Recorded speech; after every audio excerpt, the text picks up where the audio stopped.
Loy TV. maze ndabashikiriye mwese bane kubahwa abamenyesha makuru muri hano namwe bane kubahwa baririmbyi bahinga gusa muri gihugu cy'u Burundi mumfashe kandi mwebwe muri gaha twakire umushitsi social mula tumwakira amashimisha kumera amashi karibu.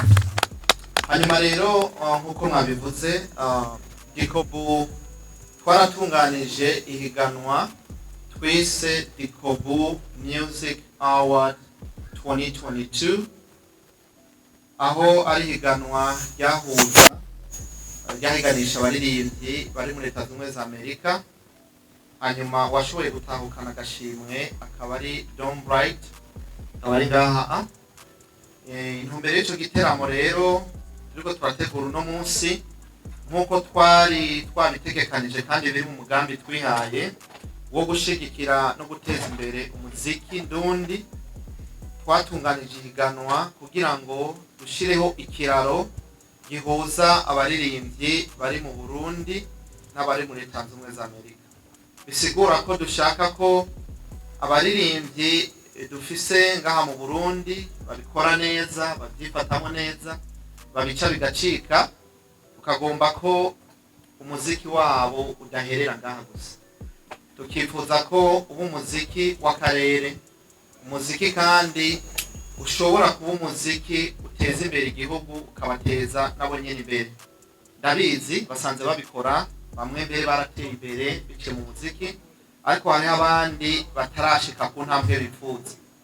Nkuko mubizi rero ngo kwa nyokorome uhashikanwa uvuga ngo uhashikanwa na nyokwanyu. Nico gituma tuvuga tuti Kilikou turashoboye natwe kuzana abaririmbyi bari hano muri kino gihugu kugira ngo umwuga wabo bawubandanirize mu makungu. Bisigura ngo tugomba gushiraho ico kiraro. Ni nayo mpamvu rero twazanye Double wundi byagoye ariko bari ngaha ejo ni Nziza Desire akaba yagize wa kabiri ariko ntazo bari ngaha ejo bivuye ku mvo yagize imvo zitamuvuyeko. Nibaza ko rero intumbero yacu ari uko Double nk'umuririmbyi afise inyenyeri tubona ko ashobora kugera kure cyane aza agahura n'abandi baririmbyi. Hanyuma abaririmbyi Burundi nabo tukagomba ko nabo bahura nabo muri Amerika. Mwabibonye kandi kako turi kumwe na social mula avuye mu Rwanda, hariho n'abandi bari bavuye muri Tanzania, ariko kubera ko twateguye ibintu umwanya muto cyane ntibyakunze kuba bari ngaha. Nico gituma rero twateguye kino giteramo. Abaririmbyi rero bagiye hamwe bakamenyana, bagashira ingufu hamwe, barashobora bo nyene gutera imbere, bakiteza imbere, bagateza imbere imiryango, bagateza imbere igihugu. Rero turazi neza umuziki akamaro kawo haba muri Amerika, turazi ingene abanyamahanga baha agaciro umuziki, na cyane cyane ko nta muntu n'umwe adakunda umuziki. Udakunda umuziki w'abartiste ukunda uw'Imana. Bose no muziki. Ahantu hose haba mu isoko haba mu kabare nta numwe atumviriza umuziki. Namwe bw'abajournaliste murabizi muri ko mugiye biganiro ntimumara mwanya munini muvuga nta n'ubumviriza, ariko mushizemo twatuziki bigenda neza. Niyo ntumbero yatumye tubikora uko. Iki giteramo rero turiko turategura kizobejo kizotwereka neza ni bande twokorana by'ukuri, ni bande twoshiramwe ingufu kurusha abandi, ni bande twofashanya kugira ngo mu mwaka uza ibibereye ngaha ahe kuri miki bize bibere muri Etazini.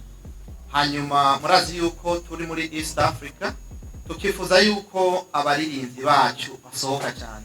Sinzi ko mukurikirana mu karere murabona yuko abaririmbyi bakomeye bama bariko baragenda buri mwanya igihugu ku kindi. Natwe rero turazi ko ibyo bishoboka kandi turazi ko dushobora kubishikako. Nico gituma twavuze tuti reka tutunganye kino giteramo. Intumbero yindi rero si ibyo gusa, ni Diaspora Homecoming 2022. Bisigura ko ari first edition, tuzoguma tubigira buri mwaka. Nkuko dufise Kilikou event izokwamiba buri mwaka rero no mu mwaka uza tuzokora ibintu nk'ibi. Rero ni rya mbere tubikoze, tukifuza ko bizogenda neza kandi turiziye ko tuzoshika kure. Iyindi ntumbero ya diaspora homecoming no kwigina itahuka canke igaruka ry'abarundi ba mu mahanga. Kuko iyo tuje nka Dom Bright sinzi igiherukira ngaha n'abandi twazanye, murabona yuko abantu benshi baba bifuza kuza muri kino gihugu, ariko rero twebwe tugomba korosha no kubacira inzira kugira ngo baze bisanga basangira n'abandi. Iki giteramo rero kizoba kirimwo abarundi baba hano mu Burundi n'aba mu mahanga, bisigura ngo nakaryo keza ko gusangira. Tugomba kubahuza rero biciye mu muziki ndundi kandi birashoboka. Tugomba kwagura akarere, nico gituma twatumiye social muri ngaha.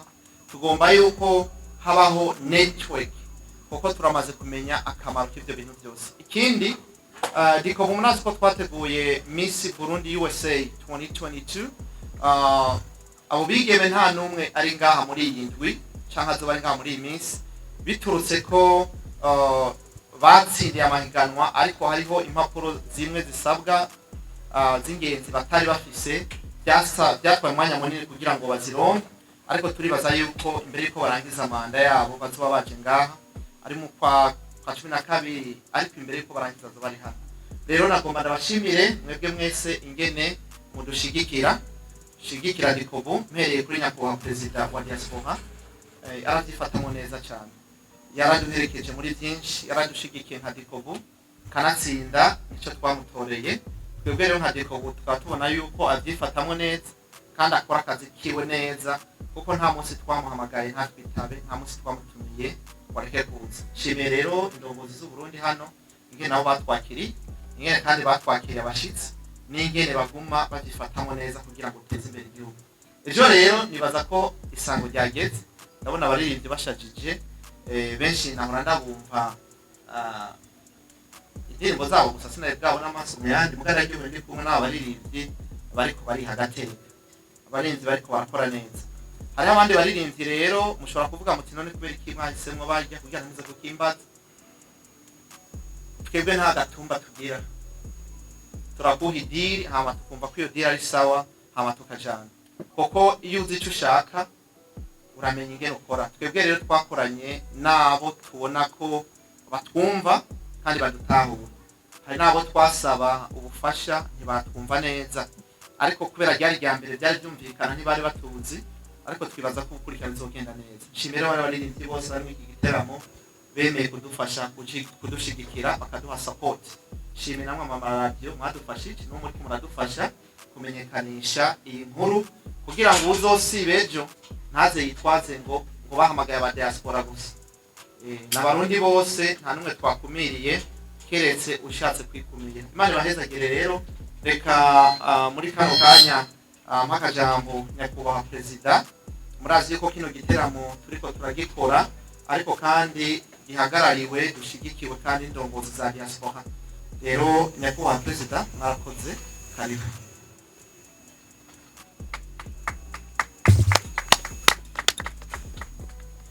Murakoze cyane. Nagira fate kano kanya kugira ngo banze gushimira umurongozi wa Kilikou kubera kino gikorwa cy'iteka atunganije.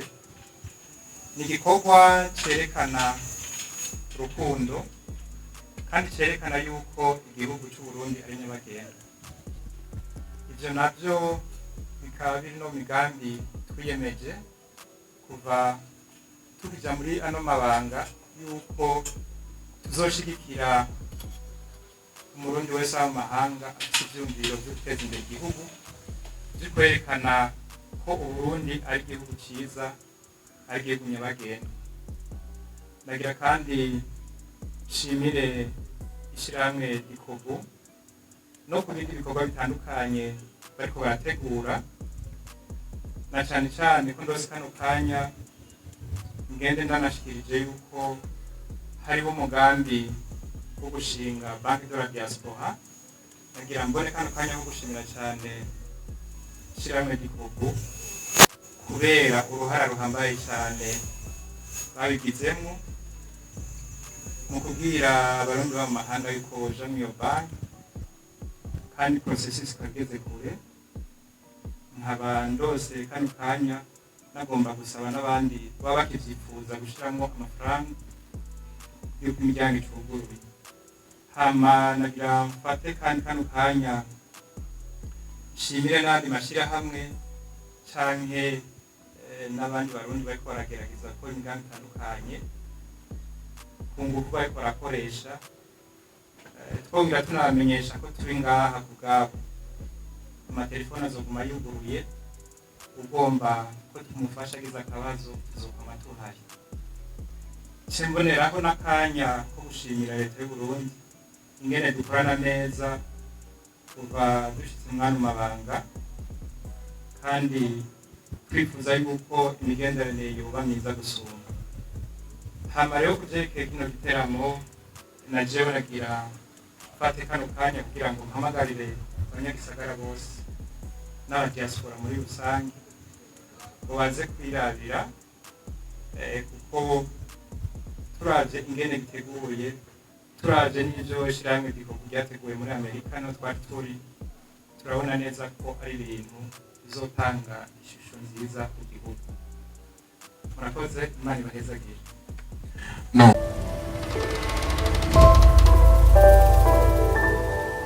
Loy TV.